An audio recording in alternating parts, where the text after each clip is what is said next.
जय हिंद दोस्तों, स्वागत है आप सभी का इस वीडियो में। मैं हूं मयूर मोगरे। तो आज है 17 जून और 17 जून को कौन कौन से इंपॉर्टेंट न्यूज़ आर्टिकल्स देखने को मिलते हैं उस पर बात करते हैं। देखिए, सैटरडे रहने की वजह से कोई खास न्यूज़ आर्टिकल्स जो है वो नहीं है, लेकिन फिर भी यहाँ पर सेडिशन केस जो है मेटी पॉलिटिशियन के अगेंस्ट में हुआ है।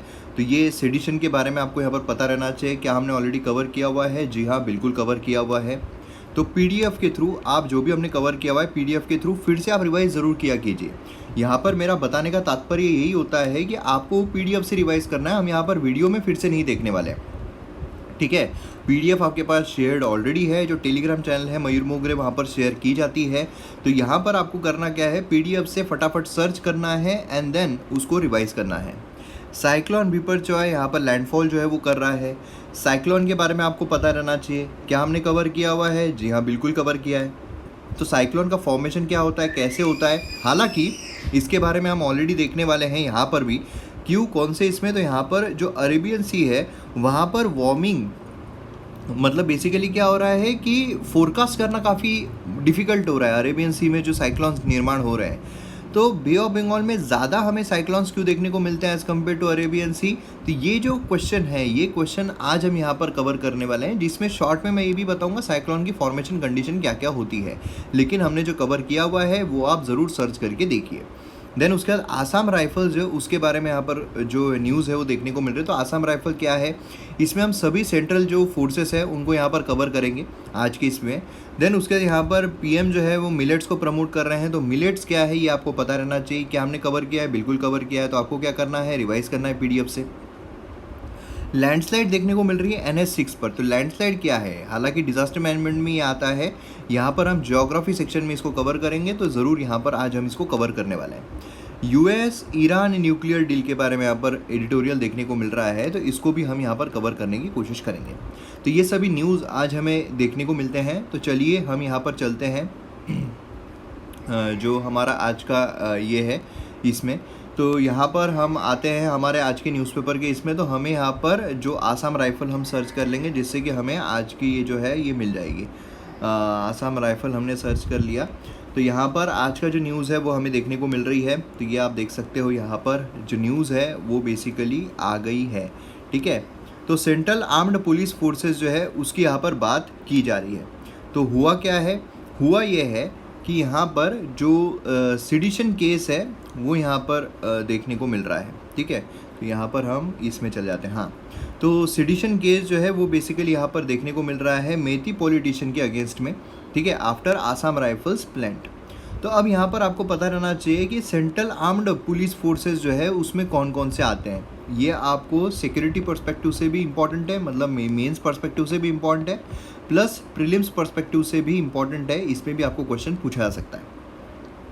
अब देखिए, टर्म जो है central armed police forces designate करते हैं 7 सेंट्रल आर्म्ड पुलिस ऑर्गेनाइजेशंस को। इसमें 7 है जो कि मिनिस्ट्री ऑफ होम अफेयर जो है उनके अंडर में आते हैं। अब इसमें कौन कौन आते हैं? तो इसमें हमें देखने को मिलते हैं ये 7 पुलिस फोर्सेस। इसमें Assam rifles, BSF, CISF, CRPF, ITBP, NSG, SSB। तो ये सब हमें देखने को मिलते हैं। तो बेसिकली अगर आप देखोगे तो इसमें यहाँ पर कौन कौन आते हैं, central reserve police forces, CRPF जो हमें देखने को मिलते हैं। ये बेसिकली यहाँ पर क्या है, इंटरनल सिक्योरिटी जो भी होती है उसमें यहाँ पर सपोर्ट जो है उसके लिए होते हैं। सेंट्रल इंडस्ट्रियल सिक्योरिटी फोर्सेस जो यहाँ पर पब्लिक सेक्टर ऑर्गेनाइजेशन जो है, जो क्रूशल इंफ्रास्ट्रक्चर है, जिसमें एयरपोर्ट भी आते हैं, उनको यहाँ पर कवर करते हैं। अभी हाल ही में आपने देखा होगा जो साईं बाबा मंदिर है ना, जो साईं बाबा मंदिर है वहाँ पर यही जो CISF है इनके वजह से कंट्रोवर्सी हुई थी, क्योंकि जो शिरडी एयरपोर्ट है वो यहाँ पर इनके द्वारा देखा जा रहा था, लेकिन फिर उसके बाद इनको डिप्लॉय किया गया, कहाँ पर, इनको डिप्लॉय किया गया मंदिर के देखभाल करने के लिए। तो उसी वजह से यहाँ पर कॉन्फ्लिक्ट जो है वो निर्माण हुआ था। स्पेशलाइज्ड काउंटर टेररिज्म ग्रुप जो है नेशनल सिक्योरिटी गार्ड हमें देखने को मिलता है, border security forces, Indo Tibetan border police, सशस्त्र सीमा बल, आसाम राइफल, ये यहाँ पर जो मतलब बेसिकली बॉर्डर्स को गार्ड करने वाले देखने को मिलते हैं। तो इसमें इंटरनेशनल बॉर्डर को कौन कौन गार्ड करता है, तो इंडिया पाकिस्तान बॉर्डर जो है उसको बॉर्डर सिक्योरिटी फोर्स देखते हैं। इंडिया और बांग्लादेश अगर हम देखते हैं बॉर्डर सिक्योरिटी फोर्सेस, बीएसएफ के द्वारा देखा जाता है। चाइना इंडो टिबेटन पुलिस देखने को मिलते हैं। नेपाल अगर हम देखते हैं सशस्त्र सीमा बल है। इंडो भूटान सशस्त्र सीमा बल, इंडो म्यांमार आसाम राइफल। तो यहाँ पर मैप के थ्रू भी मैंने दिया हुआ है जिससे कि आपको समझने में आसानी हो। तो Pakistan border police force, correct. यहाँ पर बीएसएफ इनके द्वारा देखा जाता है, बॉर्डर सिक्योरिटी फोर्स। एंड उसी के साथ साथ पाकिस्तान प्लस बांग्लादेश पहले साथ में थे, है ना। तो पाकिस्तान एंड बांग्लादेश दोनों यहाँ पर बीएसएफ जो है उनके द्वारा देखे जाते हैं। देन नेपाल को सशस्त्र सीमा बल, उसी के बाजू में है भूटान, तो सशस्त्र सीमा बल SSB। देन यहाँ पर म्यांमार आसाम राइफल्स, ठीक है। अब चाइना को कौन करता है ये आप मुझे बताइए, हमने ऑलरेडी देखा हुआ है लेकिन कमेंट सेक्शन में बताइए। फंक्शंस क्या है सेंट्रल आर्म्ड पुलिस फोर्सेस के? एक तो बॉर्डर सिक्योरिटी, बॉर्डर की सिक्योरिटी जो है वो यहाँ पर सेफ्टी, इंडिया की बॉर्डर है ना, सिक्योरिटी जो है वो रहनी चाहिए। जो भी क्रिमिनल एक्टिविटीज़ है उसको यहाँ पर रोकना है। जो ट्रांसनेशनल क्राइम्स होते हैं, स्मगलिंग होती है, अनऑथोराइज्ड एंट्री होती है, ये सब यहाँ पर देखा जाए। देन इंडस्ट्रियल सिक्योरिटी जो है, ये वल्नरेबल जो क्रिटिकल इंस्टॉलेशंस है ना, वो सब यहाँ पर देखिए इनकी रिस्पॉन्सिबिलिटी होती है, वीआईपी प्रोटेक्शन। देन उसके बाद यहाँ पर इश्यूज़ क्या एसोसिएटेड है CAPF के साथ, कुछ इश्यूज़ भी है जिसकी वजह से कंट्रोवर्सी जो है उसमें घिरे रहते हैं। एक तो है सिक्योरिटी फोर्सेस जो है वो मेंबर्स लूज कर रहे हैं due to direct encounters with terrorist. Direct encounter जो है उनके वहाँ पर हो रहे हैं, है ना। और इनके पास अगर देखा जाए तो टेक्नोलॉजी उतनी एडवांस्ड नहीं है। और यही चीज़ यहाँ पर जो साईं बाबा मंदिर ट्रस्ट है उनके द्वारा बोली जा रही थी।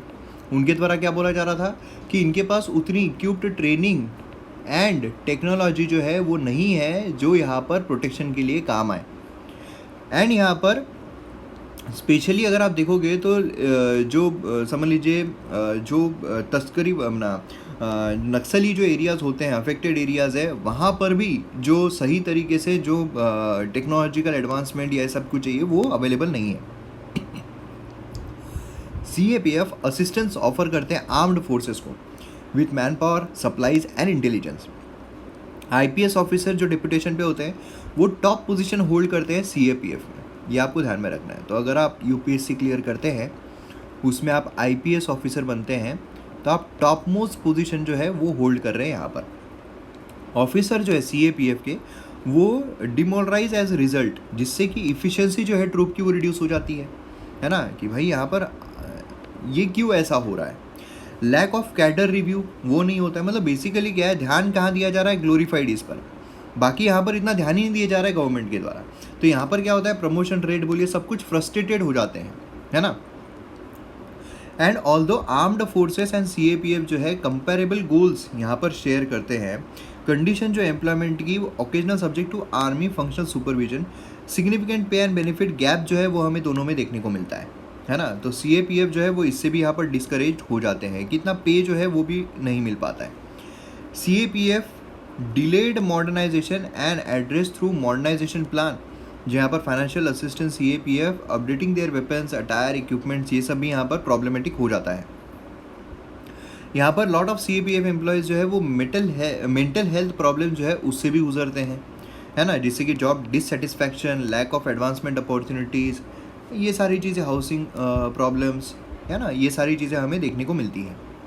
CAPF सिग्निफिकेंटली ग्रो हुआ है ड्यूरिंग फास्ट फ्यू डिकेड्स, लेकिन यहाँ पर जो प्रॉब्लम्स है वो अभी भी यहाँ पर चल रहे हैं, सपोर्ट जो उतना नहीं मिल पा रहा है।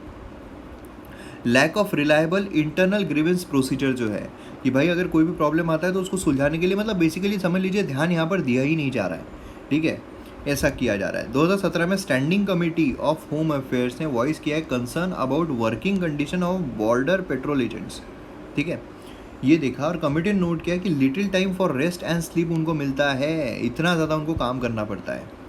मेडिकल फैसिलिटीज़ जो है वो ऑफर की जाती है बॉर्डर एरियाज़ में। एंड स्टैंडिंग कमेटी ने नोट किया है in terms of pay and benefit, CAPF employees जो है उनको यहाँ पर treatment as a member of armed forces नहीं दी जाती है। स्टेट CAPF पर हेविली रिलाई करते हैं even for routine law and order problem, है ना, तो ये बेसिकली प्रॉब्लम यहाँ पर हो जाती है। अब मॉडर्नाइजेशन के लिए काफ़ी प्लान्स यहाँ पर लाए गए थे। कंटिन्यूएशन ऑफ मॉडर्नाइजेशन प्लान 3 जो है CAPF का, वो यहाँ पर रिव्यू अप्रूव किया गया। ड्यूरेशन जो है वो 26 तक हमें देखने को मिलता है। मिनिस्ट्री ऑफ होम अफेयर्स जो है वो मॉडर्नाइजेशन यहाँ पर कैरी आउट करेगी और CAPF cutting edge weaponry gear ये सारी चीज़ें वहाँ पर उनको प्रोवाइड की जाएगी, ठीक है। आयुष्मान CAPF प्रोग्राम हमें देखने को मिलता है, जहाँ पर आयुष्मान भारत जो PMJIT प्लेटफॉर्म है वो यहाँ पर कैशलेस हेल्थ सर्विस के लिए प्रोवाइड किया जाएगा, ठीक है। It was solely relevant to state of Assam, लेकिन अब यहाँ पर अक्रॉस द इंडिया जो है वो यहाँ पर प्रोवाइड किया जाने वाला है, तो ये चीज़ हमें देखने को मिलती है। अब देखिए काफ़ी सारे सजेशंस भी यहाँ पर दिए गए हैं CAPF को रिफॉर्म करने के लिए, ठीक है। क्या क्या है, इंफ्रास्ट्रक्चर एंड करिकुलम जो है CAPF ट्रेनिंग फैसिलिटीज़ का, उसमें काफ़ी अर्जेंट नीड है कि वो अपडेट किया जाना चाहिए, है ना। उसी के साथ साथ यहाँ पर cyber security, IT, cyber crime ये भी यहाँ पर कवर होना चाहिए। स्टेट ने खुद की सिस्टम जो है वो क्रिएट करना चाहिए, जहाँ पर वो police forces with necessary tools and training जो है वो यहाँ पर प्रोवाइड की जा सके। करेक्टिव मेजर जो है वो यहाँ पर अडॉप्ट किए जाना चाहिए कैडर पॉलिसी में। एंड उसी के साथ साथ यहाँ पर मतलब जैसे जोशी कमेटी जो उन्होंने बोला था कि हाई पोजीशन जो है to be filled from appropriate cadre of CAPF, है ना, जिससे कि प्रॉब्लम ना हो, कोई मतलब दुविधा ना हो मन में। गवर्नमेंट ने यहाँ पर CAPF इंफ्रास्ट्रक्चर कैपेबिलिटीज़ जो है उनको इम्प्रूव करना चाहिए, AI बोलिए, साइबर सिक्योरिटी बोलिए, ड्रोन्स बोलिए, बाकी टेक्नोलॉजीज़ बोलिए। प्रोक्योरमेंट बॉटलनेकनेस जो है वो भी यहाँ पर लोकेट एंड फिक्स की जानी चाहिए। ऑर्गेनाइजेशन स्ट्रक्चर जो है उसको रिफॉर्म किया जाना चाहिए। Stress management initiative, yoga, meditation ये सब कुछ यहाँ पर लाना चाहिए, ठीक है। तो ये सब कुछ यहाँ पर अगर होगा तो हम यहाँ पर सही चीज़ें जो है वो कर सकते हैं, ठीक है, ये इंपॉर्टेंट है। देन उसका साइक्लोन, जैसे मैंने आपको बोला कि साइक्लोन जो है फॉर्म कैसे होता है उसके बारे में कंप्लीट इन्फॉर्मेशन हमने यहाँ पर ली हुई थी, तो ये आप सीधे यहाँ पर रिवाइज जो है वो कर सकते हैं। अभी जो हम यहाँ पर देखने वाले हैं वो बेसिकली क्या है, जो यहाँ पर लैंडस्लाइड हुआ है ना। तो लैंडस्लाइड यहाँ पर हुआ है, और लैंडस्लाइड क्या होती है ये आपको पता रहना चाहिए, लैंडस्लाइड होती क्या है। प्लस यहाँ पर जोशीमठ का इशू भी सामने निकल कर आता है। जोशीमठ आप सभी को पता है कि भाई सिंक हो रहा है वो, है ना। तो सिंक हो रहा है तो क्यों हो रहा है, उसके पीछे कारण क्या है। तो देखिए सबसे पहले अगर हम देखते हैं लैंडस्लाइड्स, तो लैंडस्लाइड्स क्या होती है। लैंडस्लाइड को डिफाइन किया जाता है the movement of mass of rock, debris और अर्थ डाउन अ स्लोप।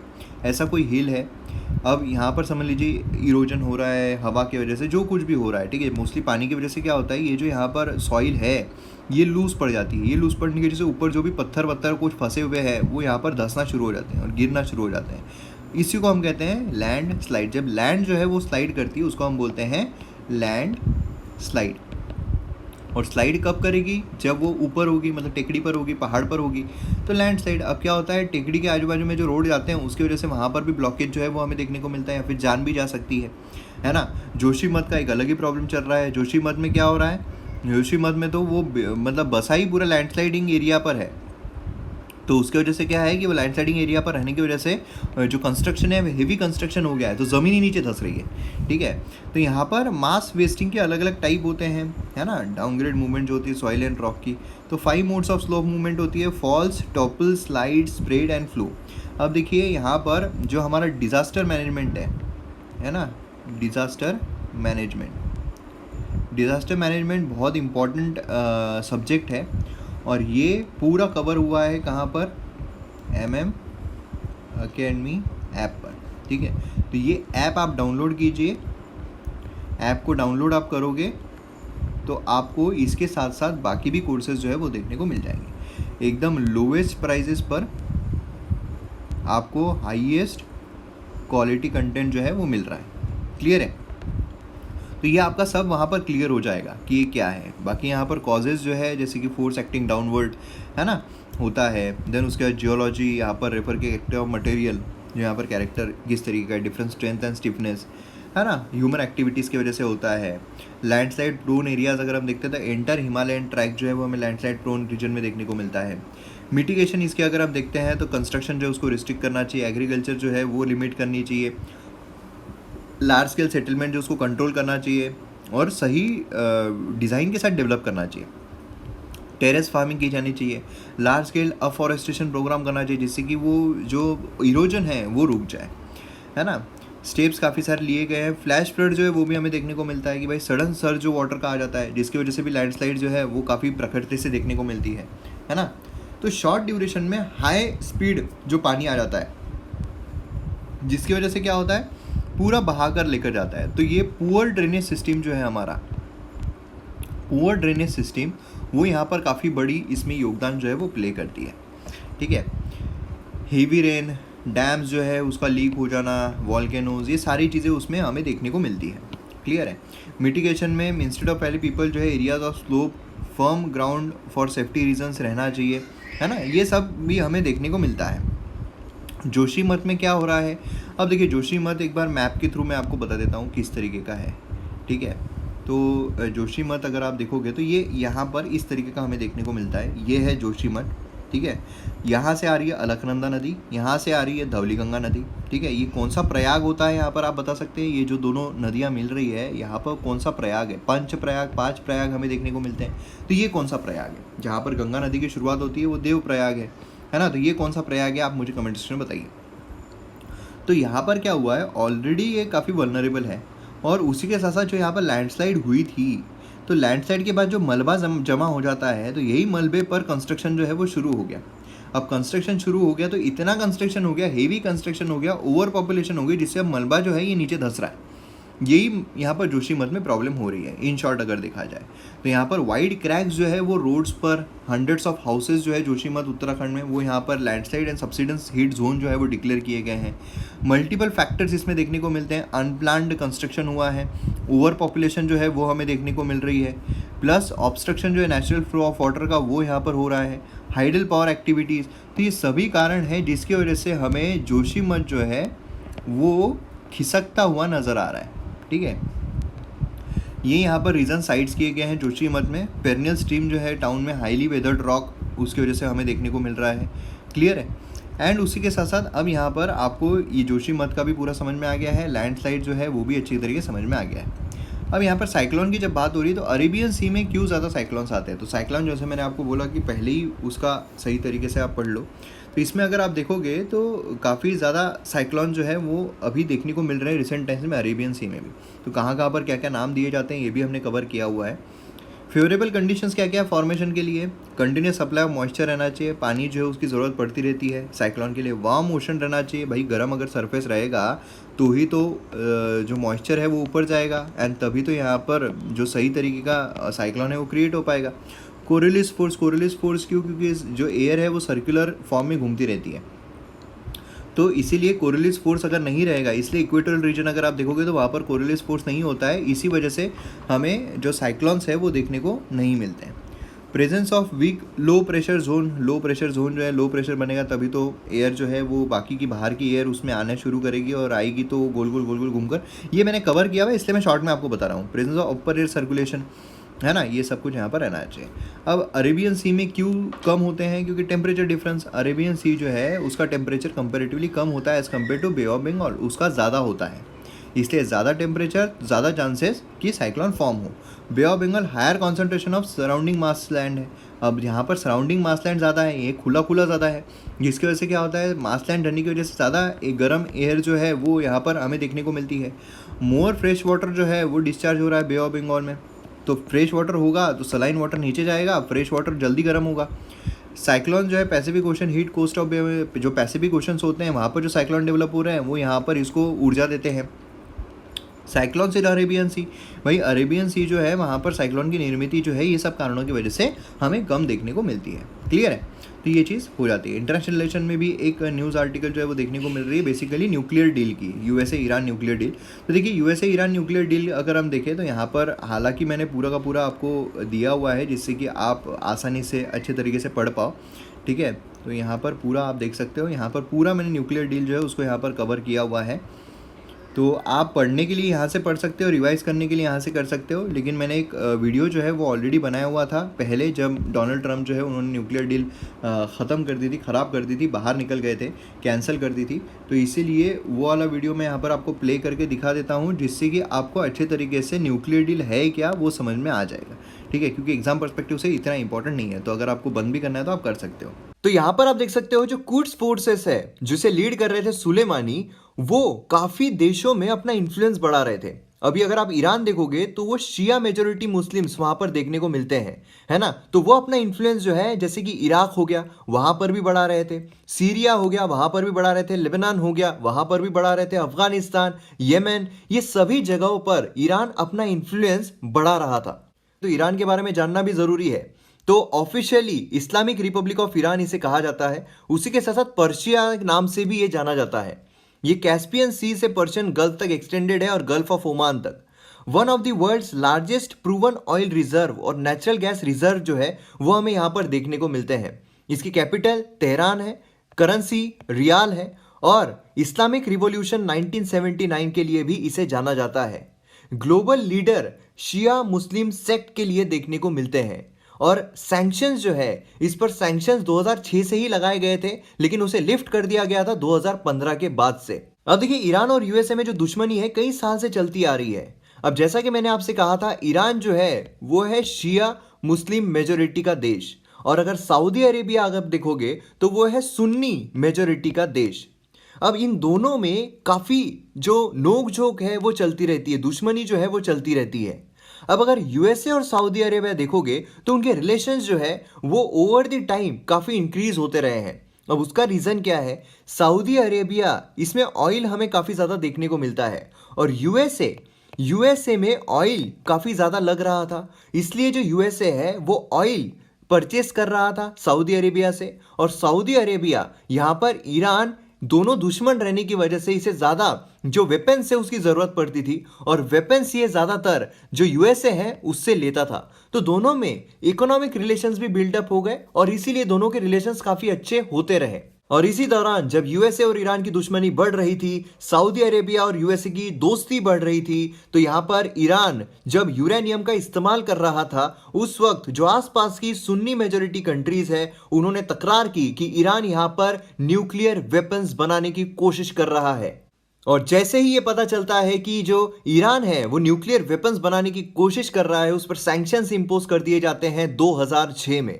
अब जैसे ही सैंक्शंस लगते हैं तो ऑब्वियसली इकोनॉमी को बहुत बड़ा झटका लगता है, और इसीलिए ईरान ने इंसिस्ट किया कि जो उनकी न्यूक्लियर एक्टिविटीज है वो एंटायरली पीसफुल है। मतलब यहाँ पर वो न्यूक्लियर वेपन्स बनाने के लिए नहीं, बल्कि खुद की कंट्री को इकोनॉमिकली डेवलप करने के लिए जो न्यूक्लियर एक्टिविटीज है वो कर रहे हैं। और उसी के चलते यहाँ पर न्यूक्लियर अग्रीमेंट जो है वो साइन किया जाता है 2015 में, जिसे हम ईरान न्यूक्लियर डील कहते हैं। अब इसमें आपको P5+1 कंट्रीज जो है वो दिखाई देते हैं। P5 मतलब कौन? P5 मतलब परमानेंट 5 मेंबर्स, और +1 मतलब यहाँ पर जर्मनी देखने को मिलता है।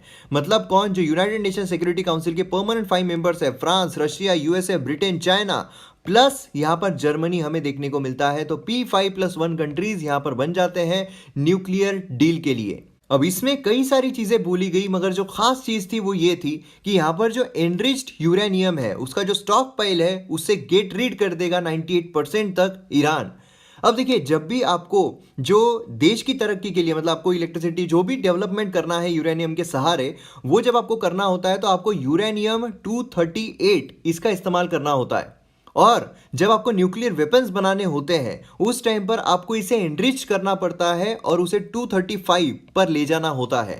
तो यहाँ पर एनरिच यूरेनियम जो है उसका इस्तेमाल ईरान नहीं के बराबर करेगा, ऐसा इस डील के तहत बोला गया था। और उसी के साथ साथ यूरेनियम का प्रॉपर इस्तेमाल ईरान कर रहा है या नहीं कर रहा है उसे देखने के लिए, इंस्पेक्ट करने के लिए जो एडवांस कंट्रीज है वो कभी भी आ सकती है, ये भी उसमें कहा गया था। और ये 5-5 साल के लिए जो डील है वो हमें देखने को मिल रही थी, और ये डील खासकर जब ओबामा राष्ट्रपति थे उस वक्त की गई थी। मगर फिर डोनाल्ड ट्रंप आते हैं। डोनाल्ड ट्रंप ये कहते हैं कि ईरान यहाँ पर जो इकोनॉमिक डेवलपमेंट है इस डील के तहत इकोनॉमिक डेवलपमेंट भी कर लेगा, और उसी के साथ साथ जो न्यूक्लियर वेपन्स है वो भी बना लेगा। मतलब फिर तो कोई मतलब ही नहीं रहा, ये तो बहुत बड़ा थ्रेट हो जाएगा। इसीलिए उन्होंने ईरान न्यूक्लियर डील से बैकआउट कर लिया। देखने वाली बात ये थी कि यहाँ पर जो अलाइज थे ईरान न्यूक्लियर डील के, उनके साथ कंसल्ट भी करना जरूरी नहीं समझा, और यहाँ पर सीधे तरीके से डोनाल्ड ट्रंप ने बैकआउट कर लिया। अब बैकआउट करने के साथ साथ यहाँ पर सैंक्शन जो है फिर से लगा दिए गए और बहुत ही तगड़े सैंक्शंस यहाँ पर लगा दिए गए थे ईरान के ऊपर। मतलब ईरान किसी के भी साथ ट्रेड नहीं कर सकता है और अगर कोई भी कंट्री ईरान के साथ ट्रेड करती है तो उस पर भी सैंक्शंस लगा दिए जाएंगे, जिस वजह से ईरान की जो इकोनॉमी है वो यहाँ पर नीचे जा रही थी। अब देखिए, जिस वक्त सद्दाम हुसैन था, सद्दाम हुसैन ये एक सुन्नी मुस्लिम था जो कि इराक में देखने को मिल रहा था। तो उस दौरान जो इराक है वो एज अ बफर जोन के तरीके से काम कर रहा था। मतलब ईरान ये अपना इन्फ्लुएंस इस साइड नहीं कर पा रहा था क्योंकि सद्दाम हुसैन करने नहीं दे रहा था, मगर यूएसए ने ही सद्दाम हुसैन जो है उसे मार दिया। और जिसके वजह से क्या हुआ, अब इराक में कोई भी इतनी बड़ी जो लीडरशिप है वो देखने को नहीं मिल रही है और इसलिए ईरान जो है वो आसानी से इराक, ये जितनी भी कंट्रीज है सब पर अपना इन्फ्लुएंस कर रहा है। और उसी के साथ साथ यहाँ पर जो हौती रेबल्स है यमन में, उसे भी ईरान जो है वो अपना इन्फ्लुएंस करता है। और इस वजह से जब सऊदी अरेबिया और यमन में झगड़ा हुआ था तो उस टाइम पर ईरान यमन को बैक कर रहा था और यूएसए सऊदी अरेबिया को इनडायरेक्टली बैक कर रहा था, क्योंकि उन दोनों की जो दोस्ती है वो काफ़ी अच्छी है। मगर यहाँ पर सऊदी अरेबिया को काफ़ी प्रॉब्लम हुई और इससे अंदाजा लगाया जा सकता है कि ईरान जो है वो भी कोई कंचे नहीं खेल रहा है। एक दूसरी चीज हमें यह भी देखने को मिलती है कि सऊदी अरेबिया खुद सीधा इन्वॉल्व था इस फाइट में और इसे भारी भरकम जो एक्सपेंडिचर है वो करना पड़ रहा था, जो वेपन्स है उसके लिए। लेकिन यहाँ पर ईरान जो है उससे कई ज्यादा कम पैसों में यहाँ पर जो फाइट है वो लड़ रहा था और ऑलमोस्ट यहाँ पर जो अपना पगड़ा है वो भारी रख रहा था। अब यहाँ पर सुलेमानी को मारने की वजह से जो ईरान है उसने भी कहा कि अब करारा जवाब मिलेगा और उसी वजह से यहाँ पर जो स्ट्राइक्स है वो एक दूसरी कंट्रीज पर हमें देखने को मिल रहे हैं। और उसी के साथ साथ यहाँ पर ईरान ने निर्णय भी लिया है कि जो यूरेनियम एनरिचमेंट यहाँ पर उन्होंने स्टॉप कर दिया था अब उसे फिर से रिज्यूम कर देंगे। और इसीलिए डोनाल्ड ट्रंप जो है उनकी तरफ से ट्वीट भी आता है कि ईरान के पास कभी भी न्यूक्लियर वेपन्स नहीं आ सकते हैं। देखिए, इराक में ईरान के पॉलिटिकल अलायंस भी है जो कि रिजोल्यूशन यहाँ पर पास कर सकते हैं, जो डिमांड कर सकते हैं यूएस मिलिट्री प्रेजेंस जो है इराक में उसे खत्म करने के लिए। मगर डोनाल्ड ट्रंप जो है वहां पर भी चुप नहीं बैठ रहे हैं। वो बोल रहे हैं कि अगर इराक में हमारे अनुमति के बिना अगर इस तरह कुछ किया जाता है तो उन्हें भी यहाँ पर भुगतना पड़ेगा। मतलब यहाँ पर इलेक्शंस जो पास में आ रहे हैं इस वजह से डोनाल्ड ट्रंप बहुत ज़्यादा अग्रेसिव हो गए हैं और वो कोशिश कर रहे हैं कि किसी तरीके से री इलेक्शन हो पाए और उसके लिए अगर उन्हें हमला भी करना पड़े तो वो यहाँ पर तैयार है। अब देखिए, जो अटैक्स है ये कल्चरल साइट जो है ईरान की वहां पर भी देखने को मिल रहे हैं। अब अगर आप देखोगे तो 24 ईरानियन साइट जो है वो यूनेस्को की वर्ल्ड हेरिटेज साइट में डाली गई है और उसी के साथ साथ 2 ऑफ विच नेचुरल साइट्स है और रेस्ट जो है वो कल्चरल साइट्स है। और मेन वर्ल्ड हेरिटेज साइट्स अगर ईरान में देखते हैं तो वो कौन कौन सी है, वो है मेडन इमाम, मस्जिद जामे, गोलेस्तान पैलेस। तो इस तरीके से इतनी सारी हमें जो नेचुरल साइट्स, कल्चरल साइट जो है ईरान में देखने को मिलती है। और इस पर अगर हमला किया जाता है तो क्या इस पर कोई रूल्स रेगुलेशंस इंटरनेशनल ग्राउंड्स पर बनाए गए हैं? तो जी हाँ, बनाए गए हैं। अब देखिए, वर्ल्ड वॉर 2 के दौरान अनपैरेलल डिस्ट्रक्शन जो है कल्चरल हेरिटेज का वो देखने को मिला था। चलते यहाँ पर दी हेग 1954 में कन्वेंशन जो है वो अडॉप्ट किया जाता है, protection of cultural property in the event of armed conflict. ये फर्स्ट इंटरनेशनल ट्रीटी थी जो कि एक्सक्लूसिवली जो कल्चरल हेरिटेज है उसे प्रोटेक्ट करने के लिए लाई गई थी वॉर और आर्म कॉन्फ्लिक्ट के दौरान। अब देखिए, यहाँ पर कन्वेंशन जो है कल्चर प्रॉपर्टी को क्या डिफाइन करता है, मूवेबल और immovable property of great importance to the cultural heritage of every people such as monuments of architecture, art और हिस्ट्री वेदर रिलीजियस और सेक्युलर, आर्कियोलॉजिकल साइट्स एक्सेट्रा। और इस कन्वेंशन के तहत जितनी भी कंट्रीज है वो कमिटेड थी कि यहाँ पर जो भी कल्चरल प्रॉपर्टी उसे प्रोटेक्ट करना, सेफगार्ड करना और रिस्पेक्ट करना। करंटली इसके 133 सिग्नेटरीज हमें देखने को मिलते हैं। यूनाइटेड स्टेट्स, ईरान और इंडिया भी शामिल है। और उसी के साथ साथ यहाँ पर रोम स्टैट्यूट जो है वो भी देखने को मिलता है 1998 का। ये एक फाउंडिंग ट्रीटी है इंटरनेशनल क्रिमिनल कोर्ट की जो कि डिस्क्राइब करती है war crime as a international attack against historical monument और building dedicated to religious education, art और साइंस। अब यहाँ पर जो इंटरनेशनल क्रिमिनल कोर्ट है ये 2002 में फंक्शन करना शुरू किया था बेसिकली 4 मेन क्राइम्स के अगेंस्ट में, जिसे genocide, crime against humanity, war crimes या फिर क्राइम ऑफ अग्रेशन। तो ये भी आपको पता रहना चाहिए, ये भी प्रीलिम्स में पूछा जा सकता है कि कौन से 4 मेन क्राइम्स है जिसके अगेंस्ट में इंटरनेशनल क्रिमिनल कोर्ट जो है उसने फंक्शन करना स्टार्ट किया था और ज्यूरिसडिक्शन जो है कौन से 4 मेन क्राइम्स में देखने को मिलती है। आर्टिकल 8 जो है रोम स्टैट्यूट का वो डील करता है वॉर क्राइम के साथ। आर्टिकल 8(2) सब क्लॉज B(2) ये कहता है कि वॉर क्राइम जो है उसमें intentionally directing attacks against civilian objects, that is object which are not military objectives, तो उसे यहाँ पर वॉर क्राइम जो है ये सब इसमें इंक्लूड किए गए हैं। 8(2)(b)(9) जो है ये मेंशन करता है इंटेंशनली डायरेक्टिंग अटैक्स, जो अटैक्स है अगर इंटेंशनली डायरेक्ट किए जाते हैं अगेंस्ट द बिल्डिंग जो कि religious, education, art, science, charitable purpose, historic monuments, hospitals, ये सब प्लेसेस के लिए अगर अटैक किए जाते हैं इंटेंशनली तो ये मेंशन किए गए हैं इस आर्टिकल में। अब देखिए अगर इन दोनों कंट्रीज में वॉर होता है तो ऑब्वियस है कि ये सभी को पता है कि जो यूएसए है वो यहाँ पर तगड़ा दावेदार है कि यूएसए यहाँ पर जीत सकता है। लेकिन क्या ईरान इतना झल्ला है कि मतलब एकदम से हार जाएगा, एक स्ट्राइक किया हार जाएगा? नहीं, ऐसा नहीं है। आपको यहाँ पर ईरान जो है ये अकेला कंट्री यहाँ पर दिखाई दे रहा है, पर वो अकेला नहीं है। यहाँ पर आप देख सकते हो जो भी ग्रीन इसमें नजर आ रहे हैं वो सब ईरान के इन्फ्लुएंस में है, मतलब Iran, Iraq, Syria, Yemen, Russia, Lebanon, ये सब आपको ईरान के इन्फ्लुएंस में नजर आएंगे, मतलब ईरान के अलाइज आपको नजर आएंगे। और यहाँ पर सऊदी अरेबिया, जॉर्डन, ये है जो यूएई है, ये सब आपको सऊदी अरेबिया, यूएसए के हम अलाइज जो है वो बोल सकते हैं। तो इससे आप अंदाजा लगा सकते हो कि ईरान को हराना इतना भी आसान नहीं है। और ठीक है, अगर ये वॉर छिड़ जाती है तो ये सिर्फ दो कंट्रीज की वॉर नहीं रहेगी, ये एक वर्ल्ड वॉर बनेगा। इसीलिए लोग कह रहे हैं कि क्या ये वर्ल्ड वॉर 3 की तरफ हम बढ़ रहे हैं। खास बात यह है कि यहाँ पर अगर वॉर होता है ना भाई साहब, तो ये बहुत ही खतरनाक होने वाला है और ये पूरा जो रीजन है इसे डिस्टेबलाइज करने वाला है। और ये रीजन अगर डिस्टेबलाइज होता है ना बॉस, तो यहाँ पर बहुत बड़ी प्रॉब्लम आने वाली है। अब पूरे रीजन का छोड़िए, हम भारत जो है उस पर इंपैक्ट देखते हैं क्या हो सकता है। जैसे कि सबसे पहले तो जो ऑयल प्राइजेस है उसका राइज हमें ऑलरेडी देखने को मिला है। तो ऑयल प्राइजेस अगर राइज होते हैं, ऑलरेडी हमारे यहाँ पर स्लो डाउन जो है वो देखने को मिल रहा है। अब स्लो डाउन है, उसी के साथ साथ यहाँ पर स्टैगफ्लेशन भी देखने को मिल रहा है, मतलब हमारी जो इकोनॉमी है वो है स्टैग्नेंट और इन्फ्लेशन हमें देखने को मिल रहा है। इन्फ्लेशन खासकर फूड जो इंडस्ट्री है उसमें देखने को मिल रहा है, फूड जो प्रोडक्शन है उसमें देखने को मिल रहा है इन्फ्लेशन एट प्रेजेंट देखा जाए तो। और जब भी स्टैगफ्लेशन होता है तब जो फिस्कल पॉलिसी हो या फिर मॉनेटरी पॉलिसी हो, कोई भी डिसीजन लेने में काफी मुश्किल जाती है। ऐसे सिनारियो में सप्लाई बढ़ाना यही एक सॉल्यूशन यहां पर देखने को मिलता है।